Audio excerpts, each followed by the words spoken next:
Hello, people. We are back. A2TP podcast, episode 221, and we are back for another episode of Us. It's your boy, International Wall. It's your girl, Tosh, the co-host with the mostest, and we matching, y'all. We're matching. I just recognized that.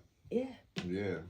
We're happy and we're singing and we're colored. Matching. We're happy and we're singing and we're colored. No, and we're matching. Don't say we're colored.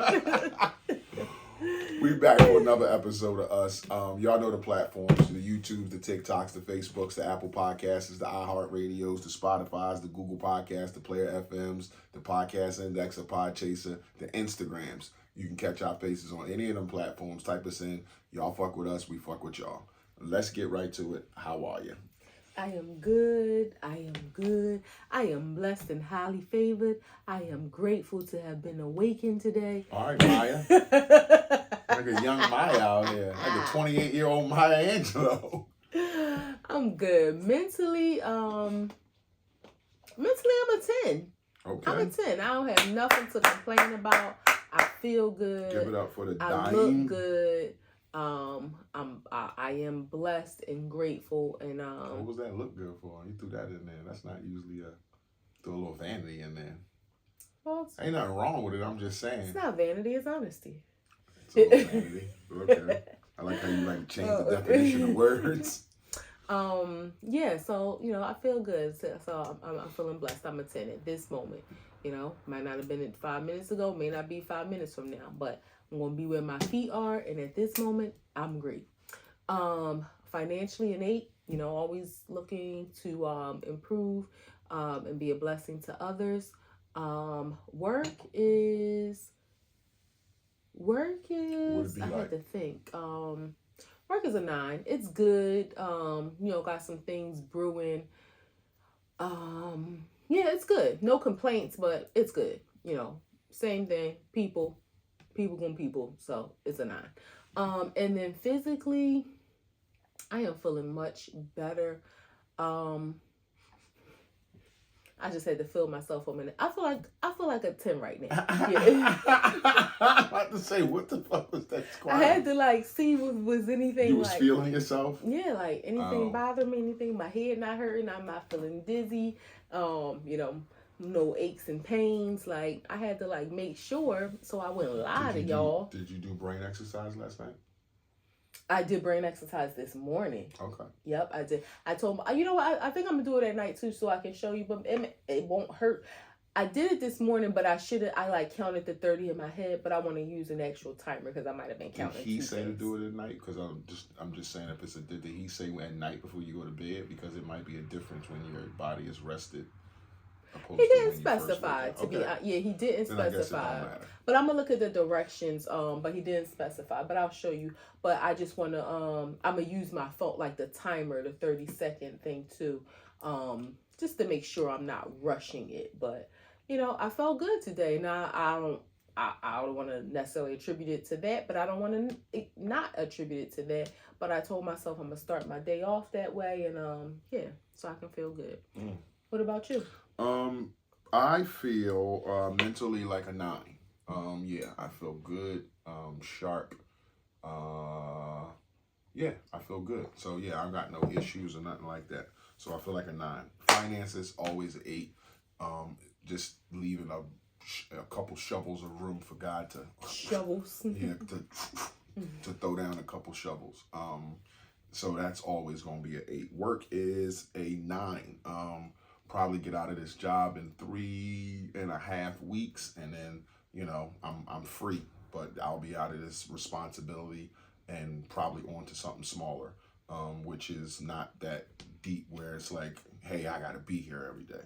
But being on a job with 35, 40 people running around every day, I gotta be there. I got responsibility. Physically, I feel like a 10. I was cleared to resume back to normal activities after my hernia surgery. I feel good.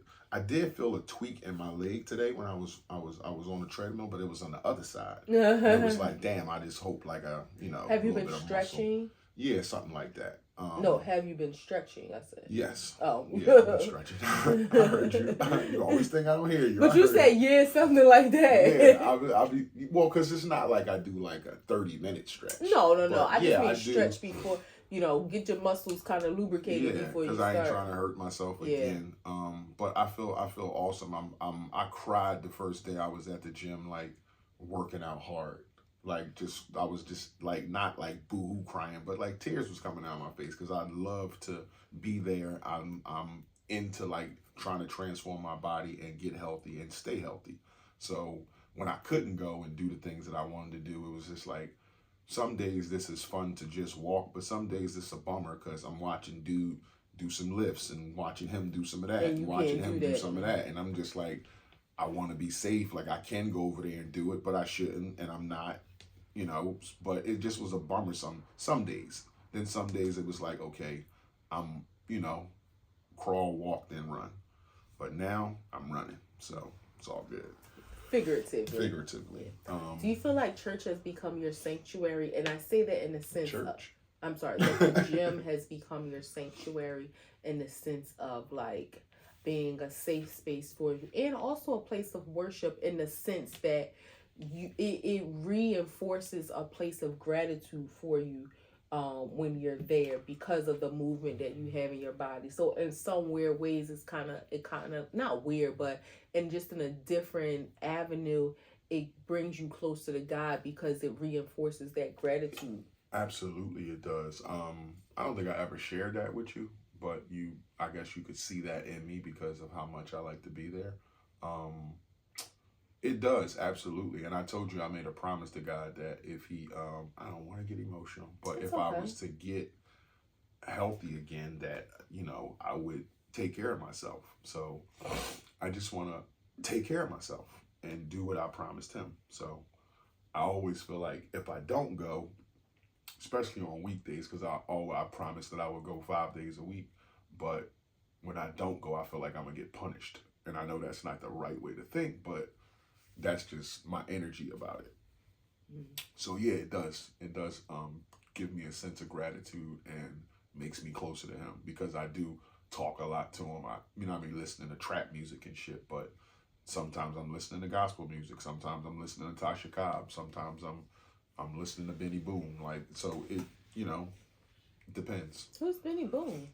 Oh, Benson Boone. Yeah, Benson. Okay. I just call him Benny. Yeah, I'm like Benny Boone that make the videos. I thought you was gonna say like Benny Hill or something. No, you remember the guy Benny Boone that made? He was like a big video producer. I wanted to say he make music now. No, not but yeah, and you know what's funny? You remember you used to say to me, "How you work out listening to gospel music?" And then you realize, for me, I don't necessarily need like a boom, boom, boom. I just need to be able to have music helps me focus regardless of what kind of music it is. Well, I think I can do that on the back half because in the beginning, some days I need the motivation. I need the upbeat to like get into stuff. Whether you don't have to be trap music, it could be something positive, upbeat, like a fucking old Will Smith song or Rob Bass It Takes Two. Like just the energy of those upbeat songs gets me going and sweating. Then if I start to get in my head too much, I can put on some Tasha Cobbs and be grateful and still work out hard. Okay. Yeah. What's your wows and woes for this week? My wow is that I got about 3.5 weeks left for this job, and I'm just looking forward to that. Getting out of this space and moving on to something else. Also, to piggyback on that, we had a little tiff this week. In the marriage, within our relationship, and I'm just glad that although I always want our communication to be better, I'm grateful that we can communicate and get through shit, even if it is tough sometimes, even if it is frustrating sometimes. I'm glad that we know we have therapy, we know it's there, and we don't like run to it all the time. Although we might bring it up, it's not something that every time we have an argument, we're sitting down in front of the therapist. So like I said, just putting it all on the table. Sometimes it's frustrating. Sometimes we don't have the best communication, but we do have communication. And it's better than it has been, 5 years, 10 years ago when we first started. So I'm grateful for that. Woes? Danny came to the job. Yeah, he works with Perfect Bill now as his helper. Okay. Like doing the punch list stuff. So was it like No, he stayed away. Okay, but I was gonna say, was it kind of like, I can't think of the word, but just like, damn, like, Yeah, that used to be your homie. Yeah, it was just like I was in the building and I seen Bill outside and he was like, I'm on your job, and I just looked. He was doing some doors, which he always does, like random shit. And I seen who was with him, and I just was like, that's what you want to do. That's where you went, like, to do that. But it was like, okay. All right. So, yeah. No. And it was just weird that Eddie was like, over here with me, and then he would go to the other side of the building, talk to his son, and come back over here. It was just like, oh, man, this is crazy. Yeah. How about you? Highs and lows, ups and downs, stops and goes, blacks and whites, I would yeses say... and no's. My woe was, us not being on the best page. That never feels good, but I'm grateful. Like you said, I got a double wow that we had to turn around and, just able to have that communication and, really like have one of them drill down moments where it's like, all right, we're going to get to the bottom of this. And we do. And it gets better. And in the midst of that, you made me miss my doctor's appointment because we were drilling down so far. I don't give a shit. I don't, because I don't give a shit because it's like we were having a talk. You were at the doctor's office. We were having a discussion. You got an appointment for 16 minutes later. That's why I don't give a shit. But I had to wait a half hour. But you were sitting there, I could have not have got another appointment. I know, but I'm saying what really happened. That happened. You got an appointment for 16 minutes later. But what if they say you got another appointment 4 days from now? That's a different story. We can have that conversation. But the appointment was 16 minutes later. And I wasn't mad. No, you tried to be mad. Like, yeah, you made me miss my appointment. You was inconsiderate. Like, I wasted you. I had to push things back in my day. And I'm sitting there thinking, this bitch is 9:40 and 16 motherfucking minutes. What does she mean push her day back? But I didn't say nothing. I just was like, okay, your day back 16 minutes in my head. It worked out. No, because my original appointment was 8:40. My next appointment was 9:40. What time did we go in? At 9 o'clock. And they were like, sorry, you're late. Did you check in? I don't even remember. Yes, I think I had. I don't even remember. I don't know. Nevertheless, it worked out because I ended up getting an appointment with my actual doctor. So my other wow is just getting some answers to the health things I've been experiencing and feeling much better. Just really good. Also, every time you go to your doctor, you feel better. Like I love him. I know. He's like a magician. Like he really is. And it's crazy because I've been thinking about changing my GYN, not for any specific reason. I just feel like, I don't think my GYN is as attentive anymore as I would like him to be. But my PCP, and you never had a problem with a man versus woman as far as OBGYN.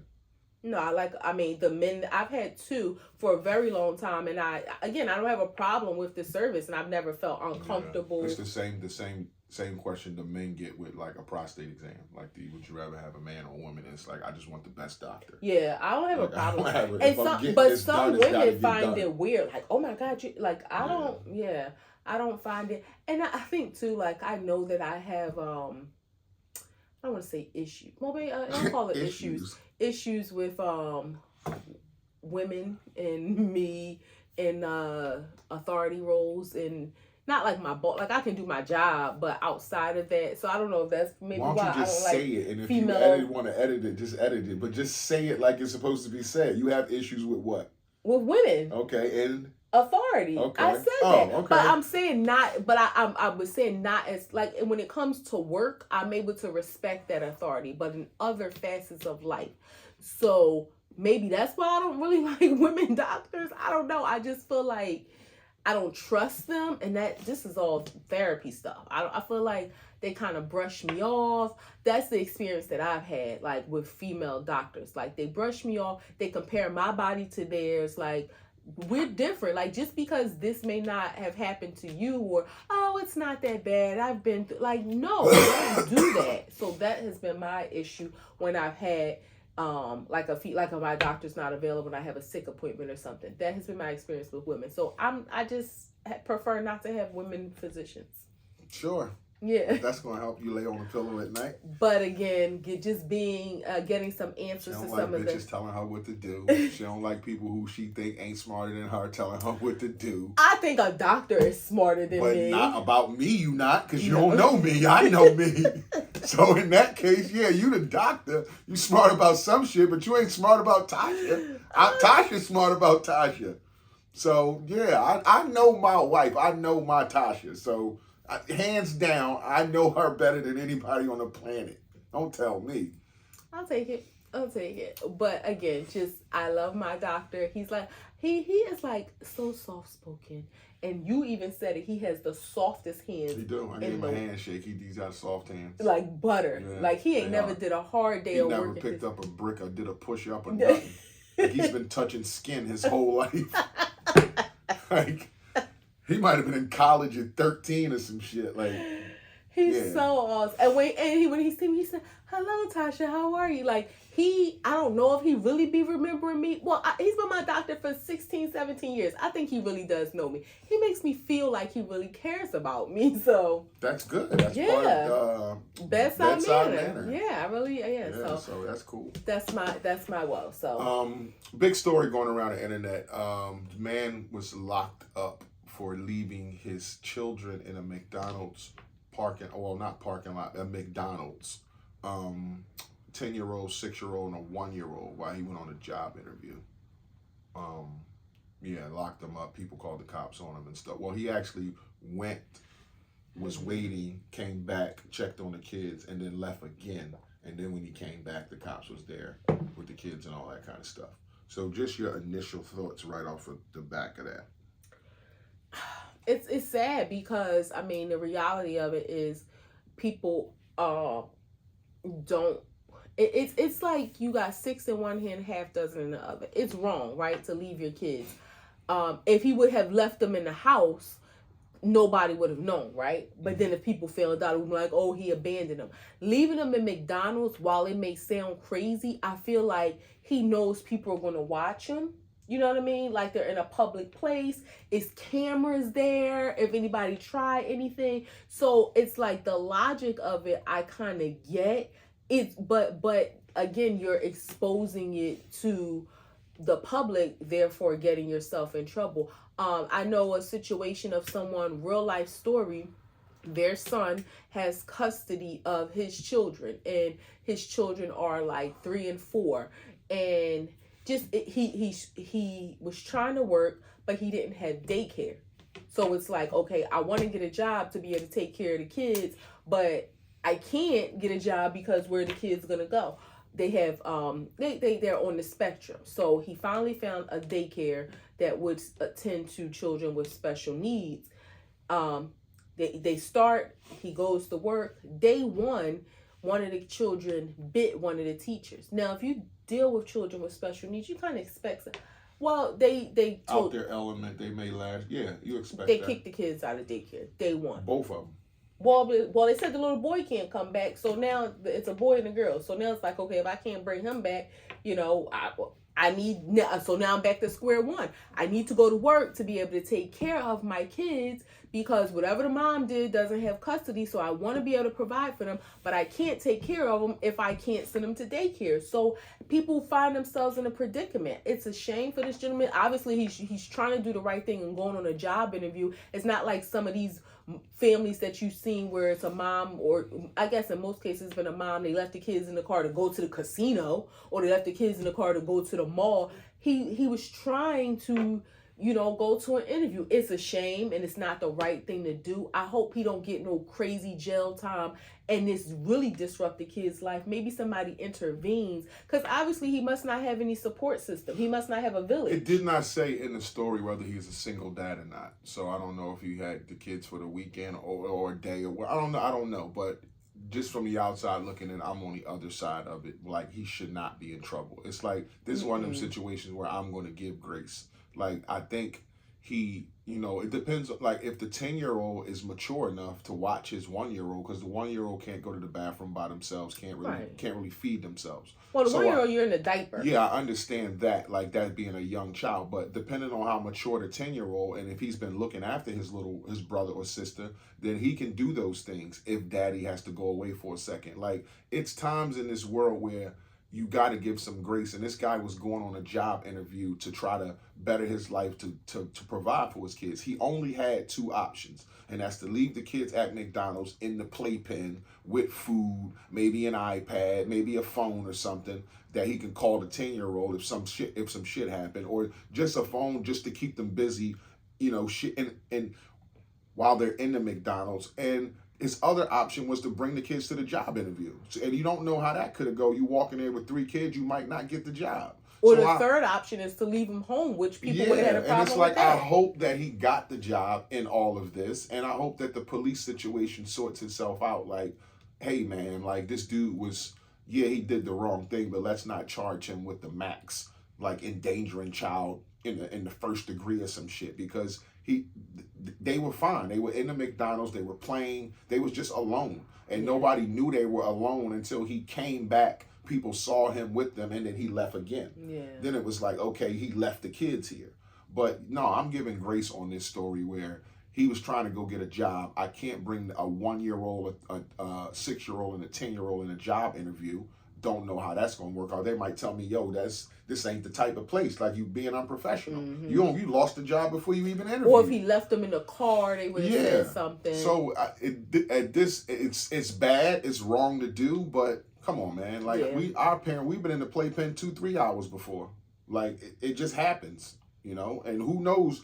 Our parents might have been walking around the mall or not paying fully attention to us. So yeah. I'm on his side. What's the play? Oh, like the play area? The McDonald's, because this was one of the stores that had the playpen.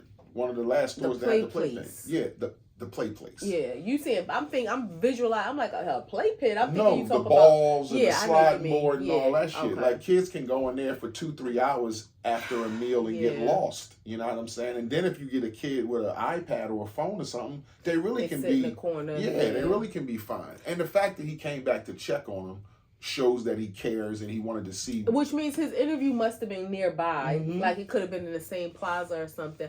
This is one of those situations where like you see people put up GoFundMes and stuff where it would be like, if he needed help with like money paying for daycare, that would be something that I would want to contribute to, because again, he's trying to do the right thing. He's trying to get a job, and the system ain't fair. Yeah. The system ain't fast. It ain't easy to navigate. It could be one of them situations, and it's weird. It's like you can't get like support through the system for childcare if you're not working. Well, I can't get a job if I don't have childcare. Right. I can't go to these interviews if I don't have childcare, but I can't pay for childcare if I don't have a job, and you won't help me pay for childcare because I don't have a job, but I can't get a job because I don't have childcare. Mm-hmm. And it's like, this is the song that never ends. You're on the hamster wheel. You just spinning and spinning and spinning. And it's the good part about this. I mean, not the fact that he's locked up, but some people on the internet raised some money for him. They got like $60,000 already, hooked up for him. So I hope that lands in his pocket, that lands in his life. Like it's just not no internet shit. I know Antonio Brown had something to do with it, but your sources or whatever, like he's a little wackadoo. Yeah. 60 grand, he might say, I'm pocketing that. No, I wouldn't think that he would steal it, but you never know with people. But, he might be like, well, I hope you all let me get a cut. Yeah, it turned to 40 or something like that. Let me get a cut. But, yeah, let this dude out of jail so he can be back with his kids. And if he got the job, let him start Monday. Like, let him be ready and out for his job that he just got, if that's the case. And maybe, too, again, this may be a wake-up call to call some people to action, to say like, hey, the system is broken. Maybe, we can give people like, let's say a 60-day window, right? If they are actively searching for employment, let's a 30-day window, some kind of grace to say, okay, we're going to assist with childcare payments while you are actively job searching. You know, if you got to prove it, you got to show you into these interviews, whatever is necessary. But everybody doesn't have the grandmama who can watch the kids anymore, Big the, mama, the cousin auntie, who can watch the kids anymore. Everybody don't have a village.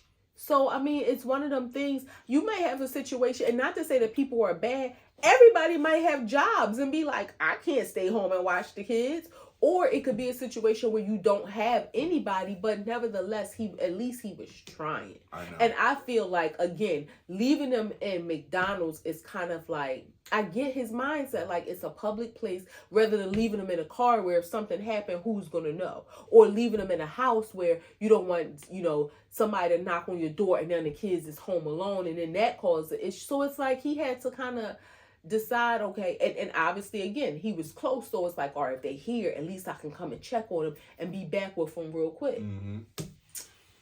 A lot of people would say he needs help. He needs, you know, an influx of money. He needs a opportunity. That's what he needs. We've been to therapy.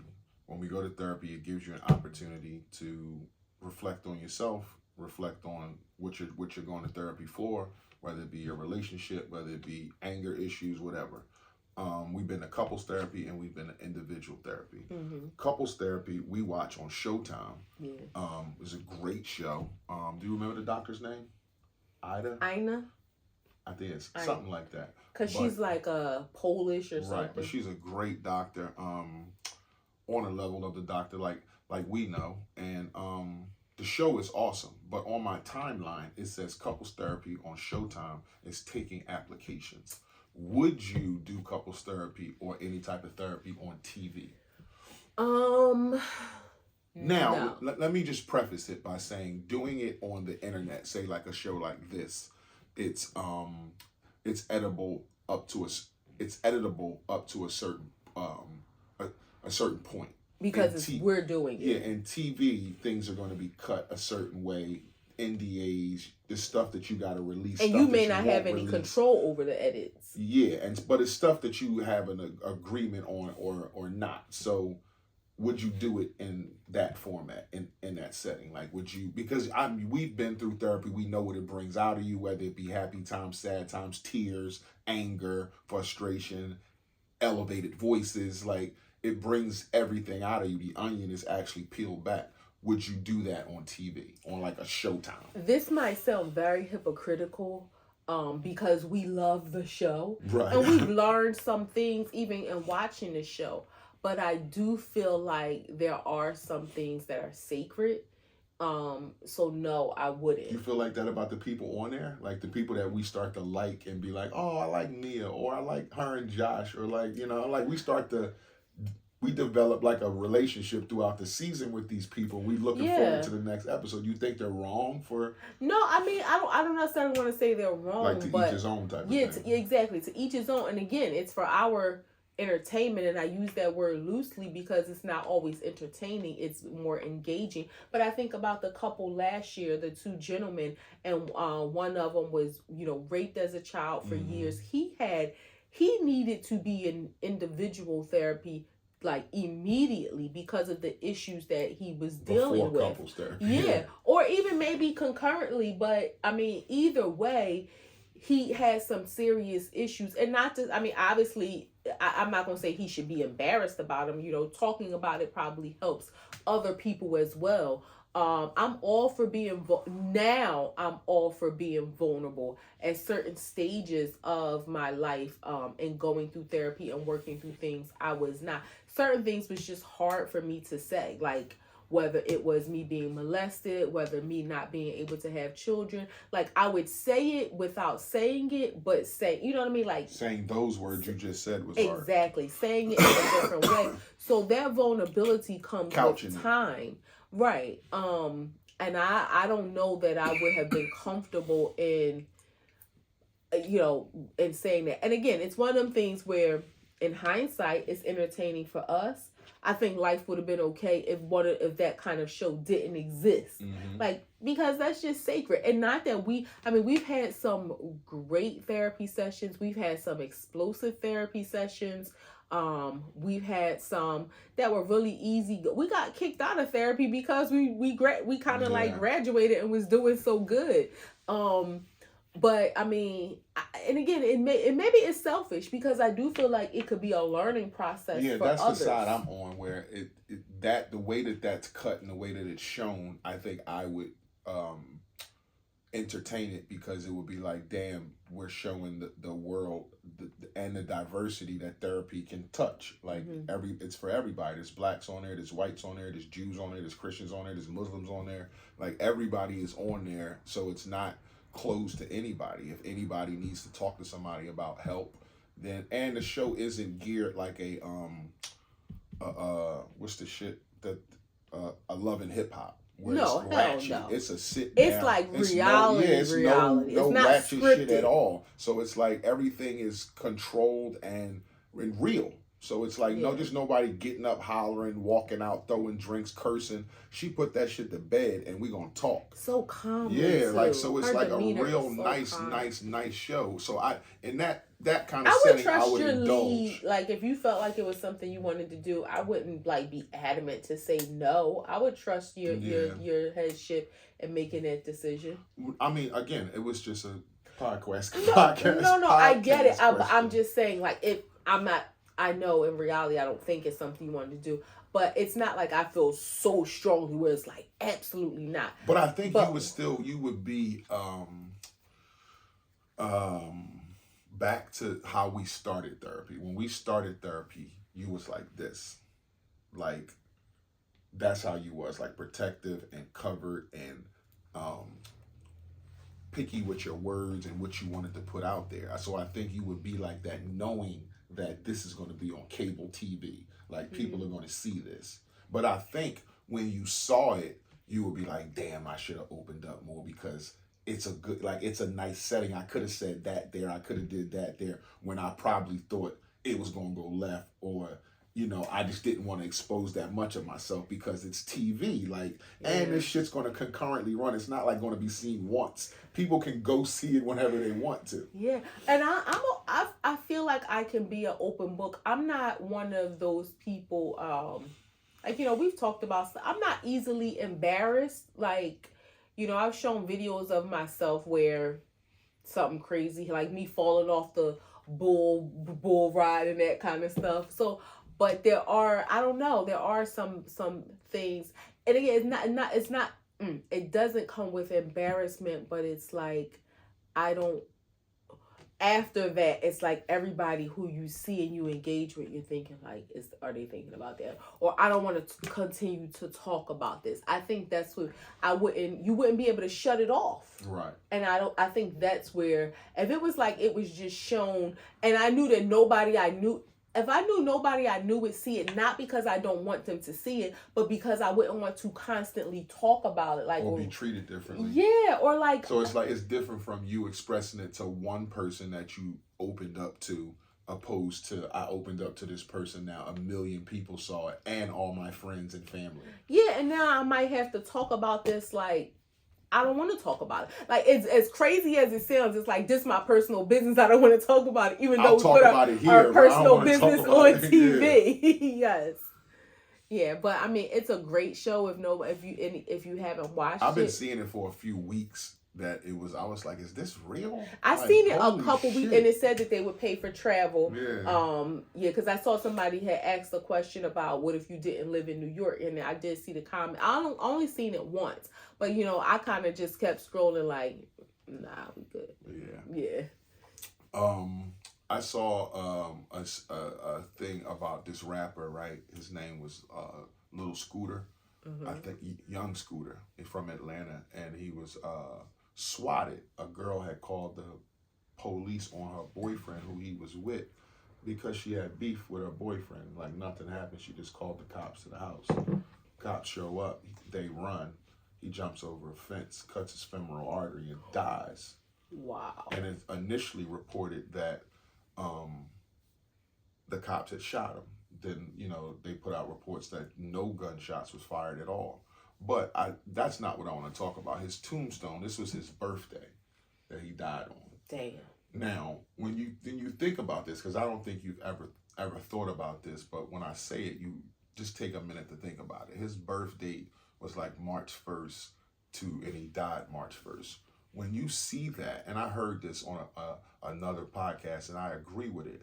Isn't it kind of, it's bad, but isn't it kind of fly? It's like it's like a completion, of and it book. makes the other times look like the other dates look like the people were robbed of something. Like this weird, like if you see March 1st and then you see a person die like September 2nd. Year. Yeah, and it's like when he was born March 1st, 1980 and died 2025 March 1st. It's just almost like something neat about that. Do you think? Yeah. I agree where like that finale is like the book closing. And have you ever thought about that? I'm sorry to cut you off. No, okay. I never. I always thought when you see that, like, damn, even if you see somebody die like the day before their birthday or something, I always think, damn, that's so weird, that's so sad. But I never thought of it like in a good way, kind of. Like, it's dark, but it's like when you look at it and see it written, it's like, damn, it looks like a completion of life. Yeah. Now, obviously, if it's something like it's only been 5 years and it's a baby or something, it's like, damn, that's young. But whatever a grown person, it's like, damn, that's sad and it's dark, but it's kind of cool that it looks complete like that. You know what? I've thought about something similar, like when people die, like on January 1st, where it's like, damn, they got to see, like all of last year, like this year wasn't for them. Yeah. Like, but I never thought of it in a sense of like their birth year. Yeah. I don't know what that means, like in the lexicon or in Christianity or in the religious world, to be born on your birthday and die on your birthday. I don't know if there's anything in the Bible, in scripture, that talk about stuff like that or what it means, but just thinking about it, it just like, damn, it's so eerie, it's so sad, it's so dark, but damn, it makes the other dates look like those other people were robbed of something. Yeah, I don't think there's anything biblical about it. It makes you think, like, for the family, because when people pass away, people will still celebrate like that, or at least acknowledge that person's birthday. But now it's like, yeah, like. But the fact that it's their death day, it ain't really, it takes away that celebratory moment. Now it's just sad. The day you were born is the saddest day because it's also the day you were taken away. Right. And I mean, of course, hopefully over time, people are able to, through their grief process, still acknowledge like the celebratory piece of it, but that sadness, I'm sure, will linger on that day always. And I mean, this is like a little side note, like when somebody dies on like somebody special to you dies on your birthday, like something happens on your birthday, it's like, damn, that day. Like I always think about September 11th, right? That was the day, we know what 9/11 was, but that was also the day in 2020 that you got your ID, and it was also the day we lost Aunt Carol. So it's like that day is such a mix of emotions, like, but it's one of them days where it's like you'll never forget it. Yeah, it's again, I've never thought about that. Me but when either. You see his obituary or saw like the page of it, and it's like, damn, something about the writing of it and seeing it visually, the optics of it made it look complete, and it just made me think, man, other people's looks like they got robbed of life. Yeah, like they didn't get to finish that year. It's like, Jesus Christ. And all of it is sad, but in that little dark space, I just, again, I just wanted to know what you thought. Are there any phone restrictions in relationships? We got a relationship, we got a marriage. Is there any phone restrictions? Can I take your phone for the day tomorrow and you take mine? Would everything be okay? And also answer that, and also, do you think there should be phone restrictions in a relationship of any kind? Even a positive, loving relationship.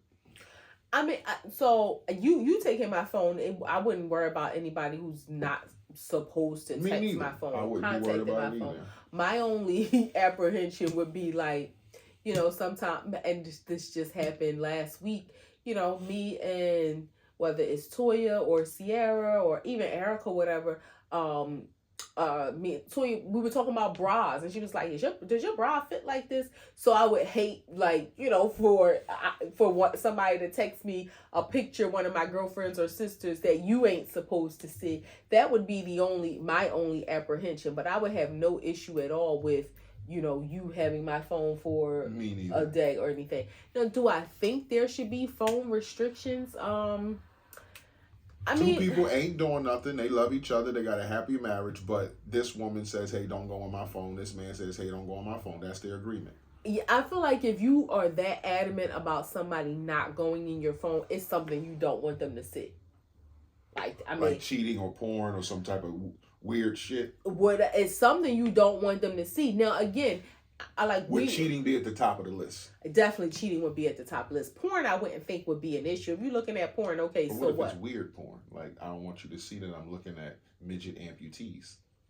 Well, that's just funny, but it's not like a bad thing. Yeah, you could be embarrassed by that. But you might look at me different knowing that I'm jerking off to this kind of shit. I'm going to tease you badly, but, I mean, as long as it ain't, like, anything illegal. But, but cheating would be at the top of my list. Now, again, we don't have a relationship where we check each other's phones, but if my phone is in the kitchen and I need to use your phone for something, you'll just pass me your phone. Mm-hmm. Vice versa. That's never been an issue.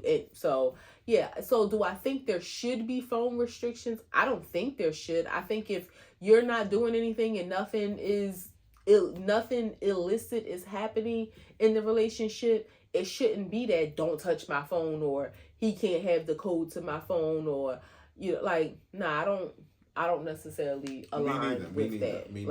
And I know some people, but again, I just feel like it gotta be something in there that you don't want the other person to see, because what's the problem? That would be the telltale sign, and be like, if I could take your phone for a day, not us, but anybody. But if a couple could switch phones for a day, and it'd be like, I know your girlfriends and your sisters going to call. I wouldn't open those texts to see their titties, but I get what you're saying. But the fact that you said the fact that I would say would be like, no, I don't have nothing to hide. You don't have nothing to hide. But in some relationships, there are phone restrictions, even if they're happy. Yeah. Even if either one of them ain't done nothing, it's just something about the phone that it's like, it's mine, it's my personal space, don't go in it. And I think some people live with the ideology of ignorance is bliss. If I don't go on his phone, he don't go on my phone. That way ain't nothing in there. My feelings ain't gonna get hurt if it is something in there. And he can't get mad about something that he don't like, that I might think. Because if you ain't in my phone, you don't see it. And then that whole rhetoric when people say, if somebody finds something in the other person's phone, you shouldn't have been looking into my phone. That's secondary now. The primary issue is what I found. In your phone. Right. The fact of how I found it doesn't even matter anymore. I found it, so let's deal with that. So what, I was in your phone. Like, that whole... And I think that's what people react to. It's the fact that you walk in a room and see your husband, in your phone, you think, oh, you checking up on me, you looking at my phone. You're getting mad at that. Even if you got nothing in your phone, you're just mad at the fact that you're being checked on, or you think you're being checked on. Now, I can see he could have been like, oh, I know you had the ESPN app and your phone was right here real quick. Like, it could have been nothing like that. Right. Now, I was going to say, it is a difference if you do feel like he's checking your phone and you're not doing anything and there's a mistrust issue, then it's like, all right, we got bigger issues. Are you doing something? Is that why you're checking my phone? Because you think I'm doing something? The phone thing is just, it can get tricky. I mean, you think back in the day when people had house phones, how did they get away with cheating? Mm-hmm. People had second families down the street. But you had to go visit. That's how you cheated, or you met them at because. But again, it was less contact when we had. Or you was no waking cell up. Phones. You was waking up in the middle of the night and calling on the kitchen phone. Or that, yeah. But I mean, you wasn't available. People couldn't get you all the time. Yeah. At a certain point, it was like, don't call the house phone because it's nighttime. Like, you can't. It's past 10. You can't call. You gotta wait till the next day. Yeah. But cell phone, you shoot a text, shoot a DM. You're available all the time. Too much access. Yeah. The access is crazy. 3 grams. Sean Kingston and his mama got convicted of fraud and what's that other thing they call it? Fraud and scamming.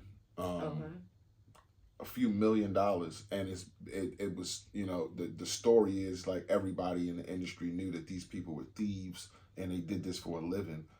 His mom did 16 months in 2007 for the same thing. But yeah, they're facing 20 years for scamming and frauding Cadillac dealers, jewelry dealers, studios, whatever the fuck. Him and his mom together, their signatures are on everything the same, no one more than other. But they facing 20 years. So what's your thoughts on that before I ask my next question? Like they say, like father like son, I guess like mother like son. I wonder, did she put him onto the scamming or he put her onto the scamming?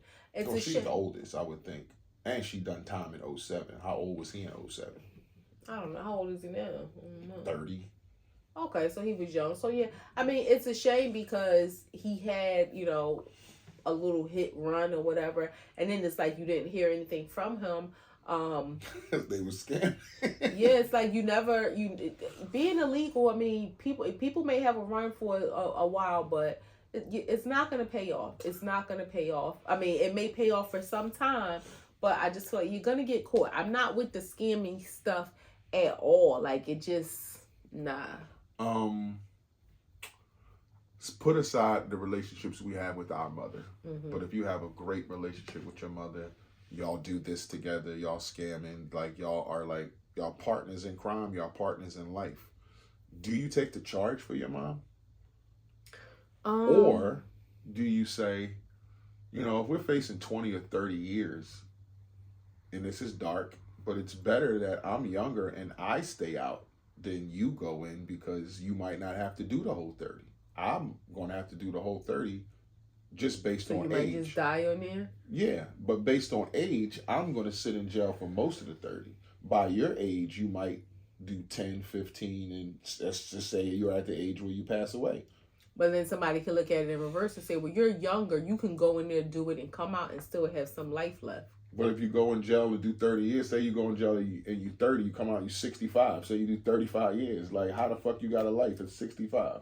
I mean, you got some life rather than going in at 65 and dying. I mean, either way. So to answer your question, would I take the time? Probably not. I probably wouldn't. No, I'm not telling. Why? Because y'all both did it? Yeah, I'm not telling on anybody. Like, I'm going to take accountability for whatever I did, I guess. But if they came in there and said, hey, you know, we're going to give you and your mom 30 years, but if you want to take the charge and testify and you sign this deal, we let her go, but admit to this stuff. And I still get 30. I don't get like 5 because I'm admitting to it. Say you get 25 instead of 35, but she goes to walk. I mean, it's less time for me, so I may do that. Not and from a selfish standpoint, not necessarily to let her walk, because now you giving me 10 less. I would have to get something out of it to take it for. Not like, okay, well, she can walk and you just do the 30 by yourself. Yeah. But if it's like, okay, well, we're gonna reduce your time. You know, you do 15 instead of 30, and she get to walk if you sign this, or y'all both do 30. I don't even care about the fact that she's not doing the time. I care about the fact, okay, I'm going to do 15 instead of 30. I ain't doing that shit. So you going to do the 30? She going to do 30 too. But you wouldn't just do the 15? If that's the case, but if it's like you going to get not half cut off, you're going to get 5 years cut off, then no. I don't know. Like, and on top of that, you might have turned me on to this shit. You already did time for this shit. So you already got caught. This shit's second time getting caught. So you just want her to get in trouble? No, I'm just saying we both in trouble. Like, we got to fess up. Like, I'm not going to take all the goddamn time. I wouldn't take all the time just to save you. I would take the time if it was helping me reduce my time. That's the only way. If it was like, y'all both gonna get 30, or you can just, you know, take all the time and you still gonna get 30, nah, let her do whatever she gonna do. We can be pen pals. But if they knock 5 years off, you're gonna get 30, but you're gonna get 25. 25 sound better than 30, and with good behavior, I might be able to do 20. So that's all I'm saying. I gotta benefit from it. That's all. Okay. What if you locked up doing your 15 and she get caught doing it again? Well, and you sitting for 15, you had the opportunity to not not do that, and what she did with her I time, would have still been here. I would have been doing 30. But what she was doing with her time out there, she got caught a third well, time. Well, now that don't have nothing to do with me. She's stupid because she got off. I'm going to finish this 15 and be home. She's still going to be there. But I'm not going to be here for 30. That's all I'm saying. I ain't doing no more time. I ain't doing time for nobody. I'm not doing time for anybody, but I'm doing my time still. And if I'm not, that's like the cutting your nose to spite your face. Yeah, I agree. If you're slicing half of the time off, if you're slicing a third of the time off, it's still benefiting me. That's all I'm saying. If you're talking about we both gonna get 30 and I'm gonna get 27 if I take all the time, I ain't doing it. 27 sound better than 30. That's all. Yeah, until you're in your 27th year or your 25th year, and it's all the same. I mean, I get what you're saying, but I'm not doing. No, I ain't doing that. You did it. You were scamming too. You stole too. You fucking had millions of dollars in your account. You did shit too. Okay, so if it was you and your child, reverse, would you take the time for your child? Yeah, because I'm older. Okay. So yeah, I'm older. Like if I'm 45 or 50 years old and they give me 30 years, hey, it's a good chance. Well, not a good chance, but it's a chance that I might not live to 80.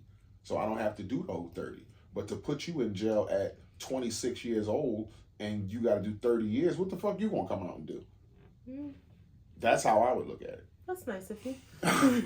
But that's if it's your kid. Right. I feel if it's your parent, it's like, you're the oldest. You're supposed to have been telling me no.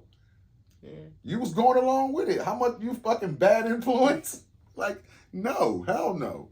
Graham too. I got one for you. What do you got? Dupe culture. So you remember back in the day Dupe where culture. Canal Street was like the thing people would buy, like the fake bags and all that. Well, that I don't know if it ever truly went away, but it has resurfaced in a major way where it's like really big. Like fake stuff again. Exactly. But fake stuff, this now we're in 2025, so the quality of fake stuff is better than it ever has been. And there's no Canal Street, it's online. It's online, it's direct sellers. So I was looking at a TikTok page and this girl, she had this Louis Vuitton bag and she, a page was like, hey, I want to send you a bag for advertising and all that. And she was like, she was kind of hesitant because she buys real bags. But she said she told them to send her a bag she already has, like the real one to compare. Again, comparing, like she was showing the similarities, like saying, and it was $300 versus the bag that she had it was an $1,800 difference. So $2,100, yeah, $2,100, the bag that she actually has. And people in the comments was like, girl, you late. Like, I refuse. I've been stopped buying this. This one lady was like, I live in New Orleans and I sell dupes.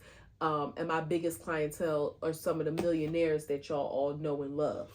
And recently, Summer Walker, it was a phone call where she was heard telling her boyfriend that, like, she got the money, but why buy real stuff when she can buy knockoffs that look just as good and save her money? She knows she can afford it, but why would she spend the money if she can get something that looks... So with that being said, there's also this new I guess like jewelry classification of diamonds, which are lab created diamonds. So they're not like dug out the ground, they're lab created. Just want to know what's your views on, one, the dupe culture. Would you, if you knew you could get a Rolex that compares side by side, nobody could tell the difference, and the real one was $30,000, but you can get this one for $3,000. If you, I mean, I know we not into watches, but if that's something you really wanted, would you entertain that? No, I don't think I would. I'm trying to figure out why. Like, if I was just buying a watch and I thought, no, I don't think I would entertain it at all, because I don't know why right now I would want the $30,000 one, but I wouldn't want the $3,000 one because it's fake. And I don't know whether that's something that I should get out of my system or not, but I wouldn't want that. I've had fake things in my life and they didn't add up to, what I really wanted. So yeah, I wouldn't indulge in that. I've seen people on the internet. Like I saw a guy the other day, a Muslim guy. He was giving some bags to some girls, and I wanted to ask you about this. Like, how would you feel if a guy, or if I was giving you a bag with no box, no nothing, just the bag, and then the statement behind it is, go ahead, check these out. These real joints. These ain't no fake ones. But you like getting this bag that's a Chanel bag and no box or nothing, no paper on it, and the guy is just ensuring you that it's real. Yeah. Like I'm not down with that. I wasn't down with the Canal Street shit. I'm not down with the knockoff stuff. I don't like when my company buy knockoff ceiling tile and shit like that. So yeah, I'm not down with that at all. The lab diamonds is a different story. Lab diamonds I looked into this. They're no different, slightly different than ones that's dug out the ground. Ones that's dug out the ground are mostly blood diamonds. There's people that lose their life over that shit. So, but they're natural diamonds. They're natural diamonds, from the earth. Yeah, and it's rare to now get a lot of natural diamonds because of import, export, and all that kind of shit. Lab diamonds they're created, but it's like you getting hardwood floors that are 3/4 thick and then getting engineered floors. They can look the same. It's cost efficient. But the end result's gonna look the same. So it's just created perfectly instead of with some flaws. A hardwood floor, if you look down the board and it's 3/4 thick, it'll have some waves to it. It'll have some character to it, some knots to it. An engineered board will be off the machine and straight as a fucking arrow. That's the difference between the lab and the ones that's dug up. So they're both diamonds. They're both high quality stones, but this one is created perfectly. And this one has a little bit of flaws, which gives it its character. Okay.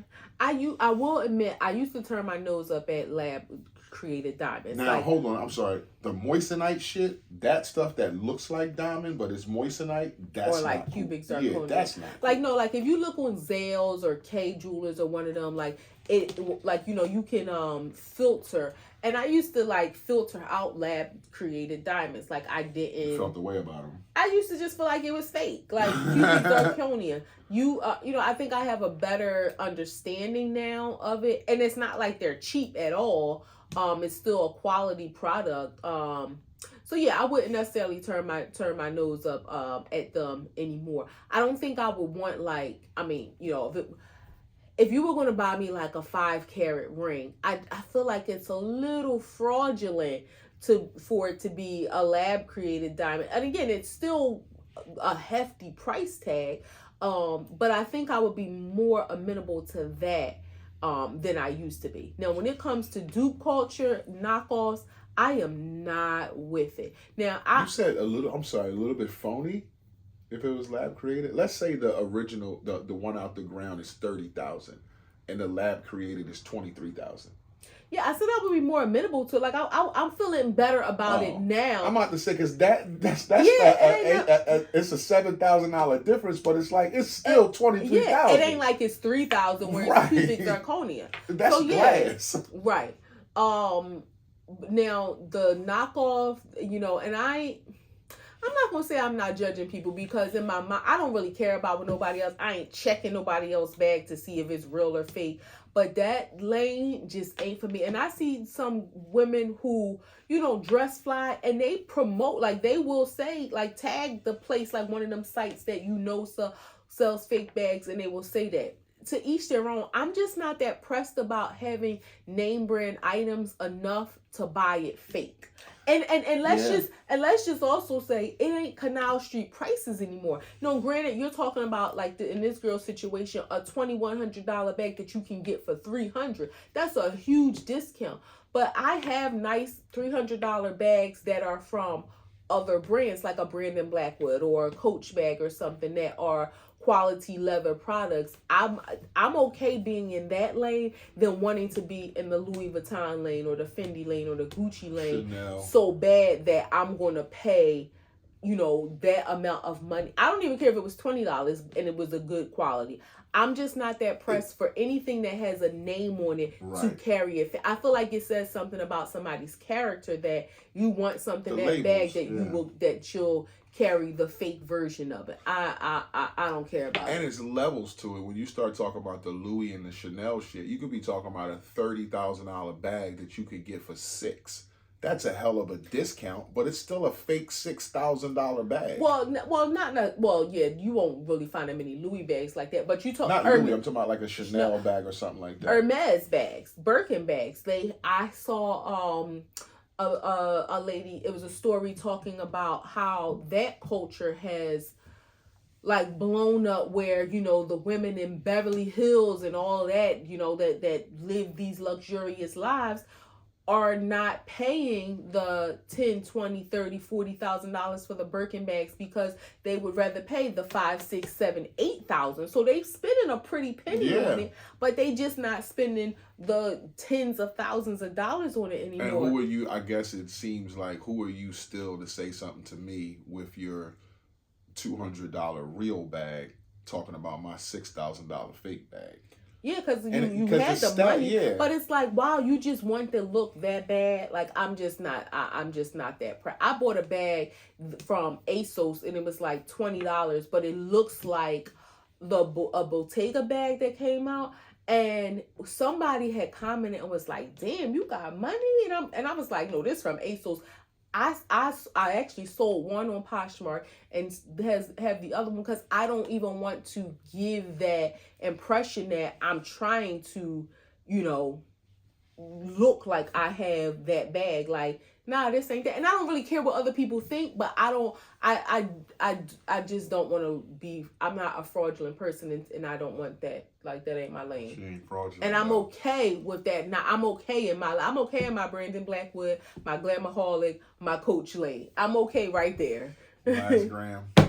Art versus the man. Before this pod started, I was listening to R. Kelly.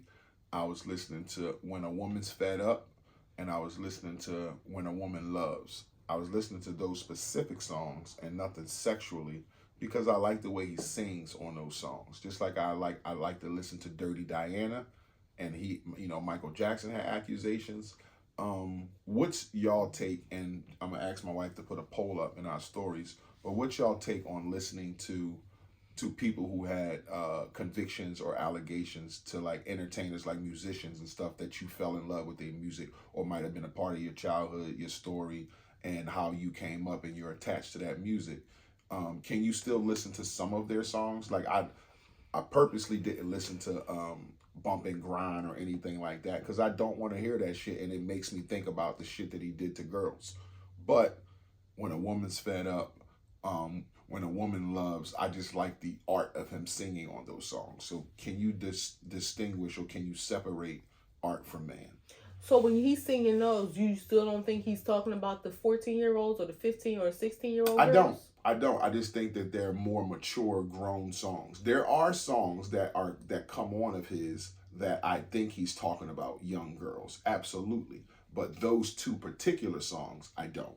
When a Woman's Fed Up, I guess I didn't think about it. No matter how you make her feel, when I want like that. She was raised in Chicago, right outside of Illinois. Like that song is more, the lyrics to that is speaking to a grown woman. When a Woman Loves, those lyrics are more of a grown woman. But you got to think about the mentality in his mind. He married Aaliyah when she was 15. True. Thinking she was, so grown is subjective to who you're talking about. Yeah, you're right. So, and listen to when you were listening to When a Woman Loves Me, she broke my heart, or whatever the words, I can't think of right now, but I was just thinking like, she raised me, I'm forever indebted. When a woman loves, she loves for real. And it's like, how old was this woman you're talking about? Like, I can't get that out of my head. Like, my face is just like... So you can't separate the art from the person. No, I can, so in a sense. You don't like Bill Cosby. You don't like Michael Jackson. You won't... Are you saying you won't listen to those records? Well... Michael Jackson was children. Well, so Bill Cosby... Bill Cosby was 44 women. But Bill Cosby, he wasn't... I can watch the Cosby Show because he wasn't himself. Now I don't know if I could watch Bill Cosby's stand-up comedy and him being himself. So it's a difference in like because the Cosby Show. So you can watch his art if he's acting like Cliff Huxtable, but you can't watch his heart if he's Bill Cosby himself. Right, just like R. Kelly singing these songs about these women that he was with. Now I can listen to a song that like by Kelly Price that I know R. Kelly probably wrote and produced. I'm not thinking that deep into it like, oh, he produced this, I don't want to hear it. It's Kelly. I'm hearing Kelly Price. I'm not here, but hearing Robert Kelly sing these songs about women, whether it's sexual, whether it's love, in his mind, he loved these girls that he was with. He had relationships with girls. I get it. I totally understand. That's that's how I feel about it. You should. Can you put a poll up to see what people think? And can they so what about Michael Jackson? Michael Jackson, like I guess Michael Jackson was always subjective because he was never charged. I mean, he was never convicted of anything. So it's just. But people knew that the kids knew he had freckles on his penis, and so that stuff was true because when they searched Mike and looked him down, he had freckles on his penis. So a lot of people have connected to like, why does 6-year-old know that you got freckles on your penis?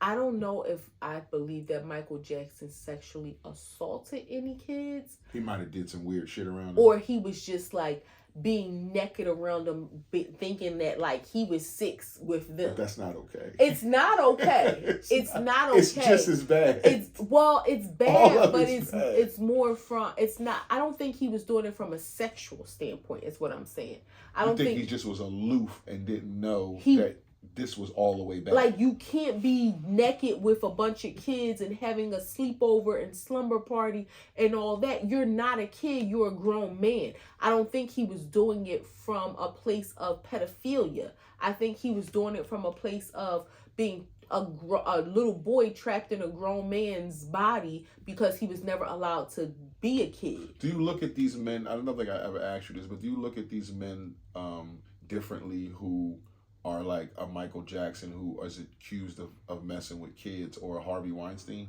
who is known for like dominating and raping women? Or do you put them like in the same category? I don't put Michael Jackson. Obviously, one is, well, let's just say a pedophile, not necessarily Michael Jackson, but a person who harms kids. I know it's children and it's a softer spot for you, but the men, do you feel like a guy who purposely, I'm going to fuck you to give you this movie, and I do that over a course of 20 years to a bunch of actresses, is that are they in the same ballpark? Or do you look at them like... I mean, again, of course, rapists are disgusting too, but it's different with children. Yeah, to me, it's a difference. It's still bad in both cases, but one is much badder than the other. To me, I would agree. I just wanted to know how you looked at it. Yeah, it's a wrap. A2TP podcast, episode 221, coming to a close. We had fun this episode. We hope y'all have fun watching it or watching the clips. And we're matching. I realized in the show the glasses was matching too. Ah. I didn't even know that. But yeah, y'all know the platforms: YouTube, TikTok, Facebook, Apple Podcasts, Instagram, iHeartRadio, Amazon Music, Podcast Index, Podchaser, Google Podcast Player, FM. All on platforms. You can type us in. If y'all fuck with us, we'll fuck with y'all. Peace.